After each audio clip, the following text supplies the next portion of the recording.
Hi guys! Welcome back to my channel. Again, my name is Jap. Kumusta po kayong lahat? Okay, so yan guys, maraming salamat po sa walang sawang pagsubaybay sa ating pong daily love reading. And kung ikaw ay bago pa lang sa ating channel, mag-subscribe na po kayo. And i-click mo na rin yung ating notification bell para lagi kang updated sa ating mga bagong upload. So yan guys, sa mga interesado naman po sa ating private reading, iiwan ko na lang po yung link ng aking Facebook sa ating pong description box below. Yan, message niyo na lang ako guys, no, kung interesado po kayo. Okay, tignan naman natin guys. Kanina namang love reading yung masasagap natin ngayon, no? Baka energy mo na yung masagap natin. Ayan, comment ka lang dyan. Baka energy mo na yung nasasagap ko. Okay. So yun guys, hindi ko na guys para ulitin pa, no? Alam na yan ng mga loyalista natin, loyal viewers natin.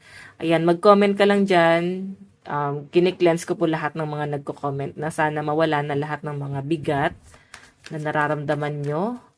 Kung ano man yan, para maka-move on. Ang hirap kasi guys nang may blockages pa rin sa dibdib mo. Yung tipong gusto mo na magbagong buhay pero hindi mo kayang mag-let go.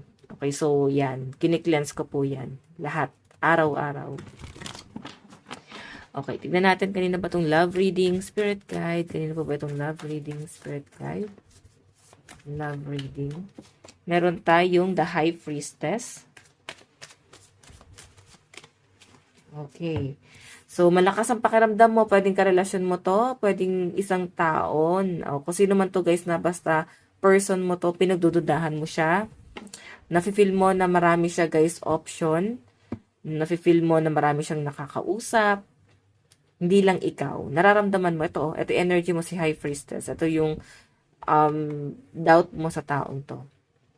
Okay, ito yung nararamdaman mo. So, malakas yung intuition mo sa taong to, no? I mean, malakas yung intuition mo. At alam mo naman, pagka talaga guys, malakas ang intuition mo or highly intuitive ka, kadalasan, totoo, 100% totoo yung nararamdaman mo. So, pwede kasi guys talagang highly intuitive ka, nararamdaman mo. Kahit sabihin natin na araw-araw mo kausap yung taong yan, may something talaga guys. Hindi ka guys mapakali. As in, nababagabag ka dito. Okay? Titignan natin guys. Okay.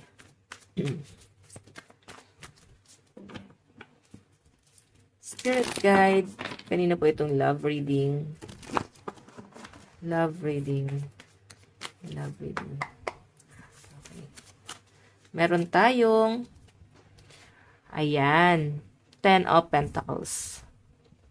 May pagdududa ka, naiisip mo about sa family niya. Parang may something sa family niya. So, isa na rin yun sa naiisip mo na parang ang dami niyang option. Parang, piling mo hindi siya nagiging totoo. So, napagtatagpi-tagpi mo yung mga kwento.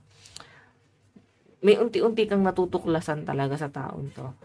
And, hindi mo pa guys nakaklarify eh. Parang, napagtatagpi-tagpi mo pa lang at parang duda pa lang to lahat. Kung makikita nyo guys, 10 of Pentacles. So, okay?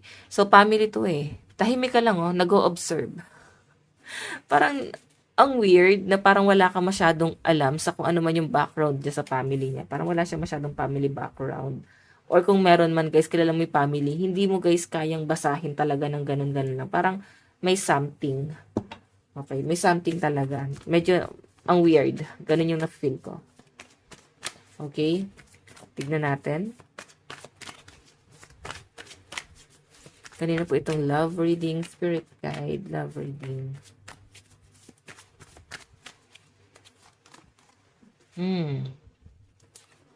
Nasa abroad ka, no? Iba sa inyo guys nag-a-abroad. Or baka may plano ka mag-abroad.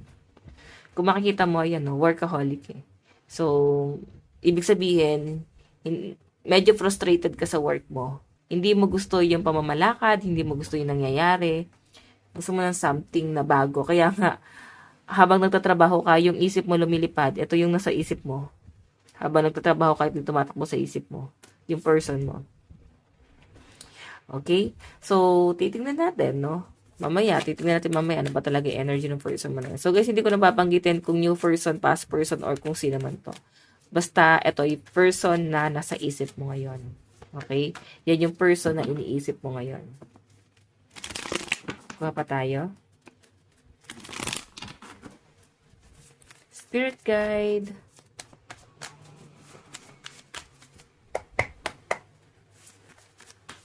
Patay ng isa. Last card. Meron tayong 10 of Wands. 10 of Wands.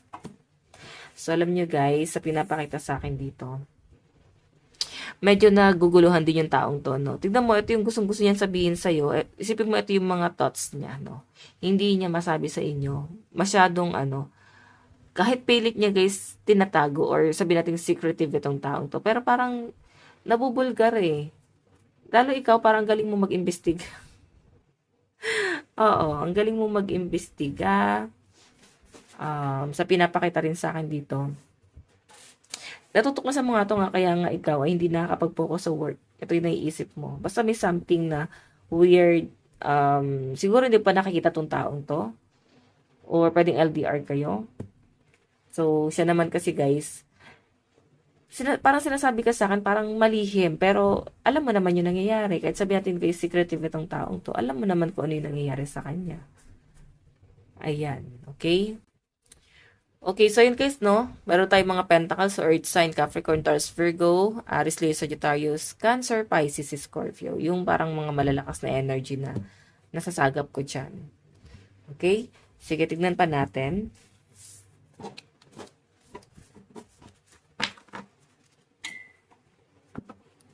Ito tayo sa energy ni person. Ano yung nararamdaman sa inyo?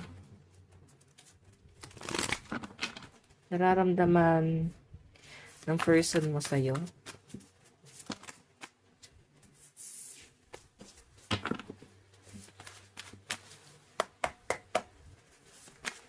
Nararamdaman sa'yo. Ano yung intention? Nararamdaman.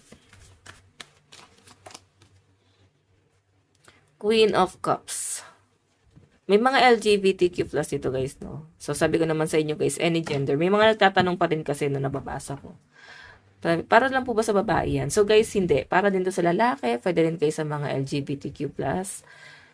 Any gender. Wala tayo guys kino-consider dito na kahit na anong gender. As long as nakaka-relate ka dun sa reading. Sa yung reading, okay?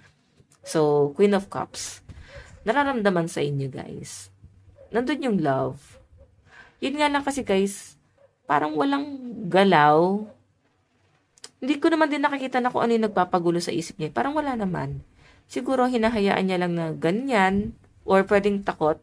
Pero parang hindi rin naman takot kasi nararamdaman niya. Siguro, hindi rin naman guys nagpipigil. Parang go with the flow. So parang bahala ka na kung ano yung tingin mo kung anong meron sa connection natin dalawa. Parang understood na eh. Kung magkaroon ng connection, hindi na para sabihin pa na kung tayo na ba. Parang ganun eh. Hindi mo na yan marinig sa person mo or ikaw na parang, tayo na ba? So, parang, kung ano na lang yung sa tingin nyo is, kung ano ba kayong dalawa. So, ganun si person. Ganun na feel ko. Kasi may love naman siya sa'yo. Tignan natin. Nararamdaman sa'yo. O, diba? King of Cups naman siya dito. Naku, may naghahabol pa eh. Wala akong nakakita ng third party, pero may naghahabol sa kanya. Sobra, no? Hindi siya pakakawalan nitong taong to. Sobrang yung paghahabol sa kanya, sobrang depressed tong naghahabol sa kanya. Tignan mo niya naman stuck. Ikaw to eh. Parang nag-aantay ka lang sa kanya. And ito si person, si King of Cups. So, siguro, kakahiwalay lang na tong person na to sa karelasyon niya and nakilala ka niya. Parang magaan yung pakiramdam niya sa inyo. Then may stuck sa kanya. Ayan. Okay. May nasasaktan. Mas pinili ka. Tignan natin ano naman ang tingin sa ni person. Tingin ni person sa'yo. Tingin ni person sa'yo. Ano naman yung tingin ni person? Knight of Swords. Okay. May, ano ka daw? Nagtatampo ka? Matampuhin ka daw? Ganun yung nakikita niya sa'yo. And siguro ikaw yung lagi nagsasabi na parang, itigilan natin to. Kasi siguro medyo nagigilty ka sa kung ano yung nakikita mo sa sitwasyon or ano yung tingin mo sa sitwasyon yung dalawa. Tignan mo, oh. Tingin sa'yo ng person mo, ikaw yung lumalayo. Pero hinahabol ka naman niya guys, ay na pinaglalaban ka niya or ipaglalaban ka ng taong to, the strength card. So, ibig sabihin kung ikaw yung parang nagtatapos sa relasyon na to, siya pinipilit niya guys na mabuo pa rin kayong dalawa. So, nakikita ko naman na mahal ka na tong taong to. Hindi mo lang siguro gano'n napapansin, napupuna, or pwedeng napapansin mo naman, siguro nagigilty ka lang doon sa taong involved na naghahabol sa person mo. Okay? So, ayan, no? Energy mo rito. Ikaw lang daw ang nagpapaamo sa kanya, eh. Leon si person, no? Leo energy. Okay? Napapaamo mo siya. Walang nakakontrol sa taong to. Okay? Ace of Cups. Overflowing. Nandun yung, love. Sobrang pagmamahal to, guys. As in. Tignan natin ano naman yung action ni person. Action ni person. Meron tayong Ten of Pentacles. Family eh. Alam mo, parang nakikita ko sa kanya, gusto niya mag-travel papunta sa'yo. Oo. Hindi niya lang guys, kayang sabihin sa inyo na ganito, ganyan. Pero ang nakikita ko kasi sa kanya guys, gusto niya mag-travel papunta sa'yo. Pero ayaw niyang mangako. Ayaw niyang bitawan yung salitang yon. Gusto niya kasi nang gagawin niya na lang. Nag-aantay lang naman siya dito. And so nakikita ko kasi dito guys, gusto niya rin ma-meet yung parents mo. Or pwedeng kung na-meet niya na guys is parang kung may mga issue, ayan no, kung may mga anak kayo, tapos may batang nakasilip sa kanya, tapos ito siya nakaano lang. Nandun lang siya. Siguro hindi siya nakilala ng, kung may anak kayo, hindi niya nakilala yung father or mother niya. Kasi pwedeng kapapanganak pa lang nung baby, kakalabas pa lang, is nag-travel na agad abroad kasi pwedeng nandun yung trabaho. So, tignan mo. Yun yung gusto niya, guys, no? Mabuo yung family. Okay? Pwede kasi, guys, na may karelasyon ka ba? May iba kang pino-pursue. Then, si person, guys, sa pinapakita sa akin dito, gusto niyang bumalik sa inyo. Or, kung hindi niya naman ex to, gusto niyang pumunta sa'yo. Kasi gusto niyang ipakilala yung sarili niya. Na ito siya. Okay? Page of Wands travel, judgment. Natatakot lang siya, guys, na mahusgahan. Pwede kasing maliit ang tingin sa kanya ng family mo or ng ibang tao or pwedeng may judgment talaga guys. Okay? Nahusgahan siya kasi kung ano man yung naging sitwasyon niyo before. Okay? Tignan natin ano naman yung magiging outcome. Ano yung magiging outcome? Ano yung magiging outcome?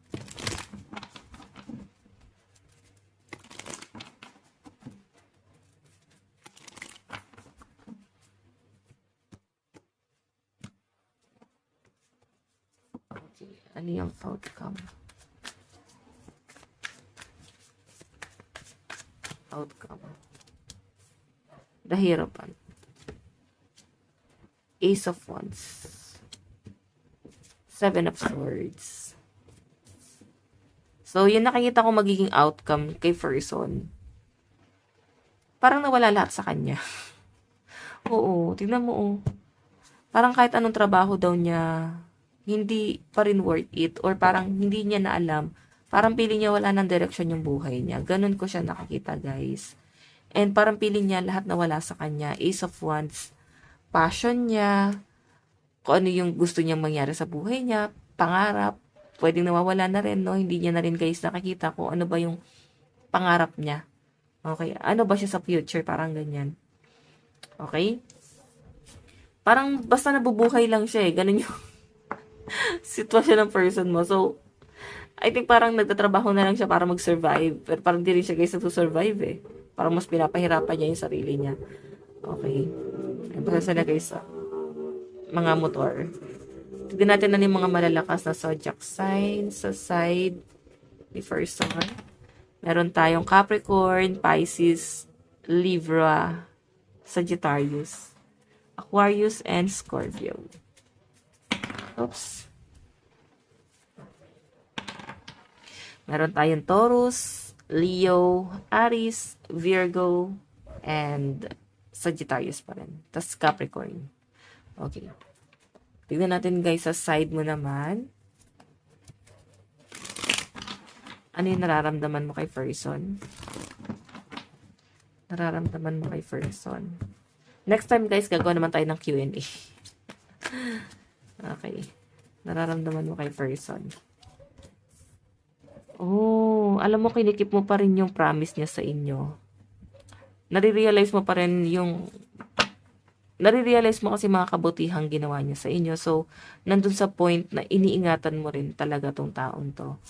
Okay, and kung makita nyo, alam mo ramdam mo na parang mahal ka naman ng taong to. So, ikaw bilang mahirap ma-attach, nakuha niya talaga yung loob mo. Nahulog na rin talaga yung loob mo. Sobrang minahal mo na rin tong taong to. And ramdam mo naman din na mahal ka niya, kaya parang mas minamahal mo rin siya. So, give and take lang. Kung ano na ibibigay niya sa inyo guys, parang binibigay mo lang din sa kanya. Yan po yung pinapakita sa akin. Tignan natin, ano naman yung okay. Ano naman yung tingin mo kay person? Tingin mo kay person. Okay. Ayan. Page of Swords. Parang feeling mo wala siyang plano, wala siyang magawa para sa connection yung dalawa. Parang feeling mo stuck si person eh. Okay? Meron tayong so, nakikita mo rin tong person na to guys na parang ang dami niyang responsibility. Nakikita mo rin siya na someone na parang kinakapos din sa pera. O pwedeng kung may pera man, parang bakit parang nakikita niya naman kasi siya na malaki yung sahod niya talaga. Malaking tao siya. Maganda yung profession. Pero bakit parang yung pera niya guys is hindi maganda yung daloy.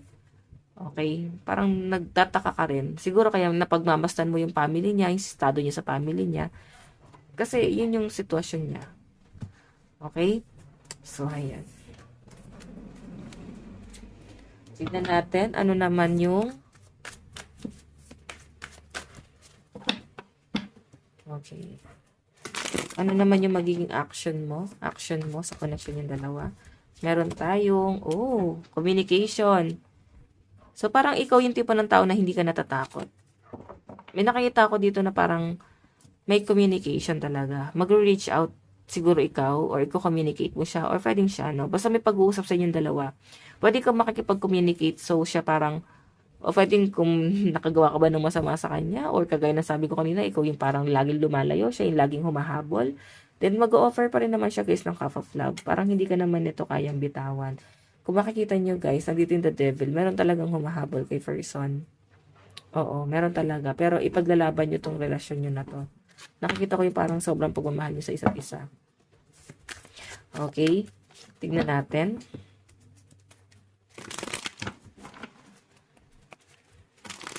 Ano naman yung outcome? Outcome. Page of Cups.